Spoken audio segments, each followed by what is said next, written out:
Bayangkan diri Anda di penjara selama 10 tahun, diasingkan di pulau terpencil, tanpa pengadilan yang adil.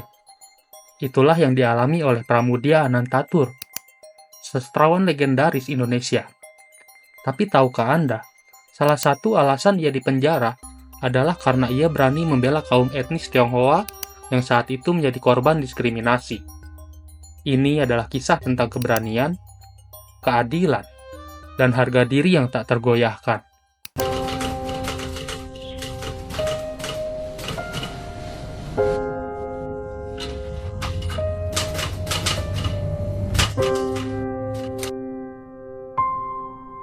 Pramudia Anantatur, atau yang akrab disapa Pram, adalah salah satu sastrawan terbesar Indonesia. Karyanya seperti Bumi Manusia dan Tetralogi Buru telah menginspirasi jutaan orang. Tapi Pram bukan hanya penulis, ia juga seorang pejuang. Ia percaya bahwa sastra harus menjadi suara bagi mereka yang tertindas. Dan salah satu kelompok yang ia bela adalah etnis Tionghoa, yang saat itu sering dianggap sebagai warga kelas 2 di Indonesia.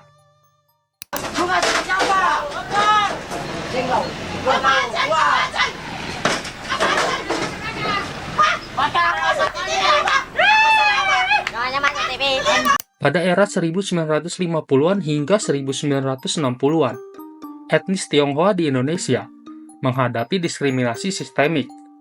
Salah satu kebijakan yang paling menyakitkan adalah Peraturan Presiden Nomor 10 Tahun 1959 yang melarang mereka berdagang di pedesaan. Akibatnya, ribuan keluarga Tionghoa kehilangan mata pencaharian dan dipaksa pindah ke kota. Pram melihat ini sebagai ketidakadilan yang harus dilawan. Pramudia tidak tinggal diam. Ia menulis esai berjudul Hoakiao di Indonesia, yang membongkar stereotip negatif tentang etnis Tionghoa.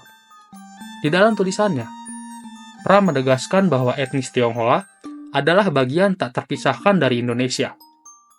Mereka telah berkontribusi di dalam perjuangan kemerdekaan dan pembangunan bangsa. Esai ini menjadi tamparan keras bagi rezim yang saat itu sedang berkuasa. Namun, keberanian Pram tidak luput dari perhatian penguasa.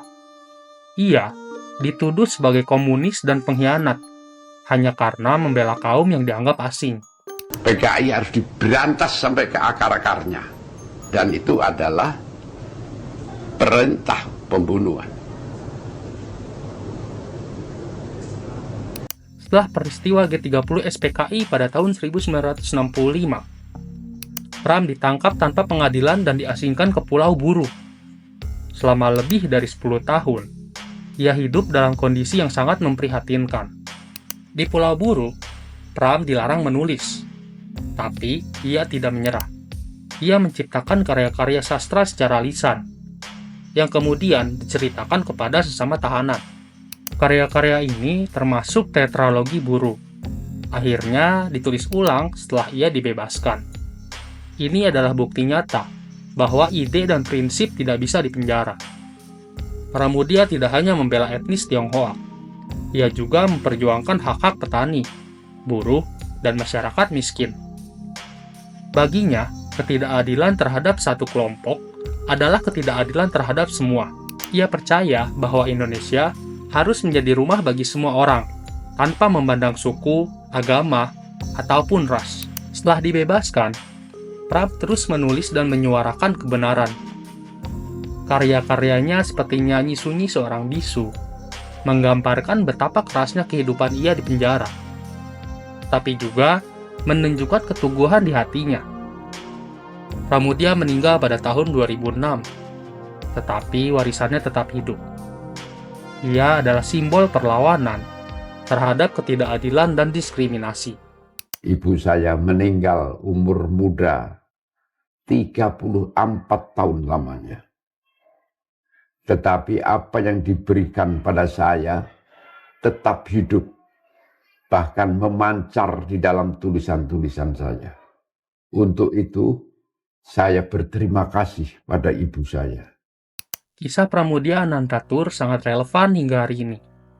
Di era di mana diskriminasi dan intoleransi masih terjadi, kita perlu mengingat pesannya, bahwa semua manusia berhak diperlakukan dengan adil dan setara. Membela kaum tertindas bukanlah kejahatan, melainkan kewajiban moral. Bagi kita yang hidup di era digital, kisah Pramudia mengajarkan pentingnya menggunakan suara kita untuk hal-hal yang benar. Sebagai konten kreator, kita punya kekuatan untuk menyebarkan pesan kemanusiaan dan melawan ketidakadilan. Seperti Pram, kita bisa menjadi agen perubahan. Pramudia Anantatur pernah berkata, seseorang terpelajar harus sudah berbuat adil sejak di dalam pikiran. Mari kita terus belajar dari kisah hidupnya dan menjadikan karya kita sebagai alat untuk memperjuangkan keadilan. Karena seperti Pram, kita semua punya suara yang bisa mengubah dunia. Jika Anda terinspirasi oleh kisah ini, jangan lupa like, share, dan subscribe untuk konten-konten bermakna lainnya. Sampai jumpa di video berikutnya. Keberanian itu bukan anugerah, tapi hasil latihan hidup sehari-hari. Keberanian itu sama seperti otot manusia. Kalau tidak dilatih, dia akan jadi lemah. Latihan pertama adalah jangan lari, hadapi semuanya. Itu cara untuk melatih keberanian.